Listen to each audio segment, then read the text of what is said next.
The Smartest Giant in Town. Written by Julia Donaldson.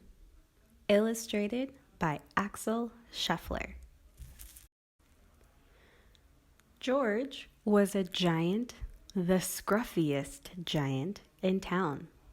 He always wore the same pair of old brown sandals and the same old patched up gown.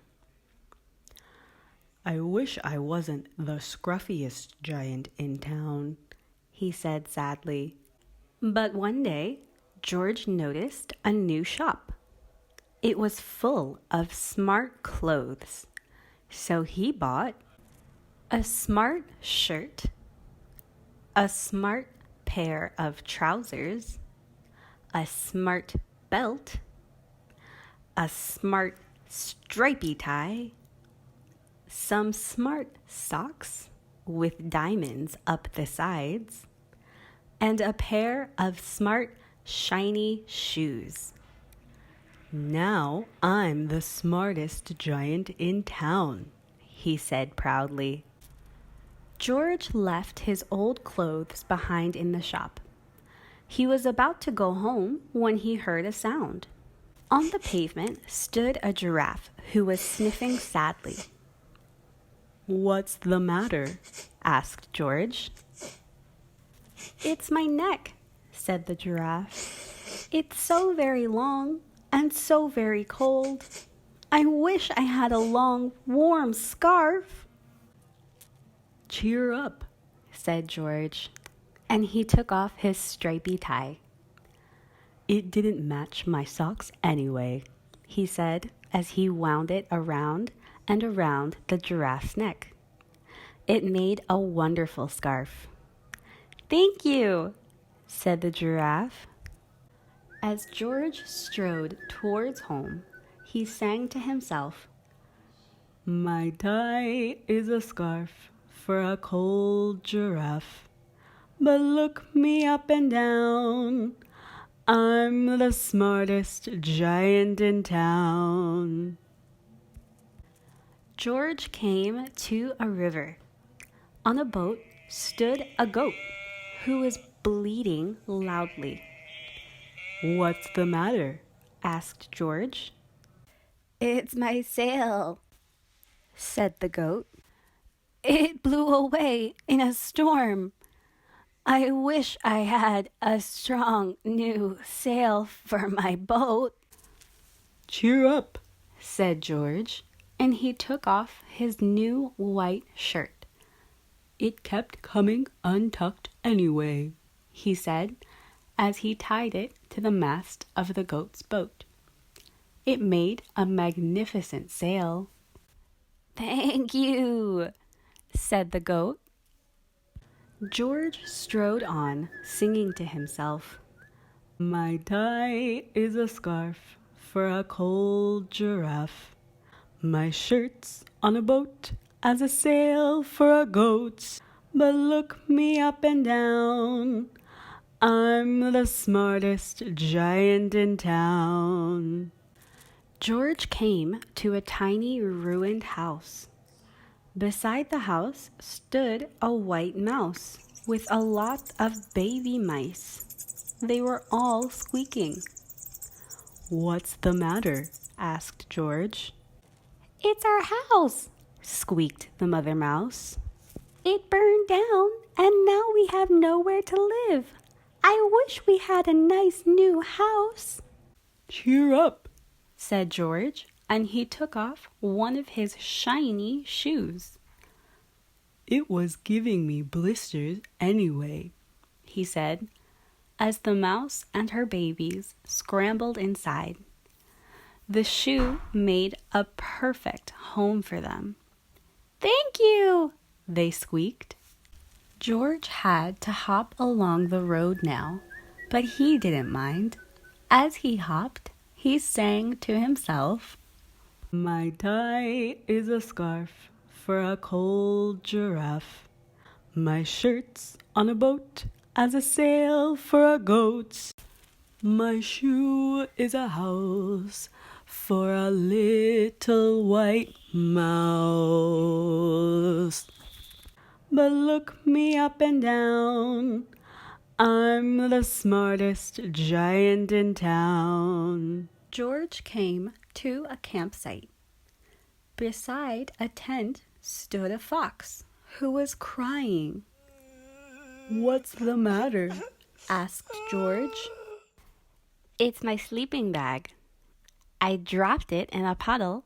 I wish I had a warm, dry sleeping bag. Cheer up, said George, and he took off one of his socks with diamonds up the sides. It was tickling my toes anyway, he said, as the fox snuggled into it. It made a very fine sleeping bag. Thank you, said the fox. George hopped on, singing to himself, My tie is a scarf for a cold giraffe. My shirt's on a boat as a sail for a goat. My shoe is a house for a little white mouse. And now one of my socks is a bed for a fox. But look me up and down, I'm the smartest giant in town. George came to a big, squelchy bog. Beside the bog stood a dog who was howling. What's the matter? Asked George. Oh, it's this bog, said the dog. I need to get across, but I keep getting stuck in the mud. I wish there was a safe, dry path. Cheer up, said George, and he took off his smart new belt. It was squashing my tummy anyway, he said, as he laid it down over the bog. It made an excellent path. Thank you, said the dog. George hopped on, singing to himself, My tie is a scarf for a cold giraffe. My shirt's on a boat as a sail for a goat.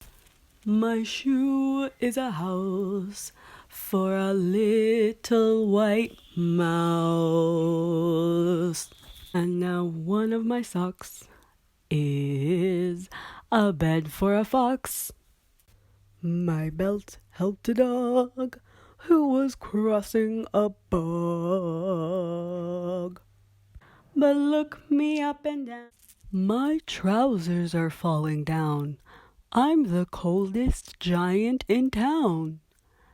Suddenly, George felt sad and shivery and not at all smart. He stood on one foot and thought, I'll have to go back to the shop and buy some more clothes, he decided. He turned round and hopped all the way back to the shop. But when he got there, it was closed. Oh no, cried George. He sank down onto the doorstep and a tear ran down his nose. He felt as sad as all the animals he had met on his way home. Then, out of the corner of his eye, he saw a bag with something familiar poking out of the top. George took a closer look. My gown, he yelled. My dear old gown and sandals. George put them on. They felt wonderfully comfortable. I'm the coziest giant in town, he cried, and he danced back home along the road. Outside his front door stood all the animals he had helped. They were carrying an enormous present. Come on, George, they said. Open it. George untied the ribbon. Inside was a beautiful gold paper crown and a card. Look inside the card, George, said the animals. George put the crown on his head and opened the card. Inside it said, "Your tie is a scarf for a cold giraffe. Your shirt's on a boat as a sail for a goat. Your shoe is a house for a little white mouse. One of your socks is a bed for a fox. Your belt helped a dog who was crossing a bog. So here is a very fine crown to go with the sandals and gown of the kindest giant in town." The end.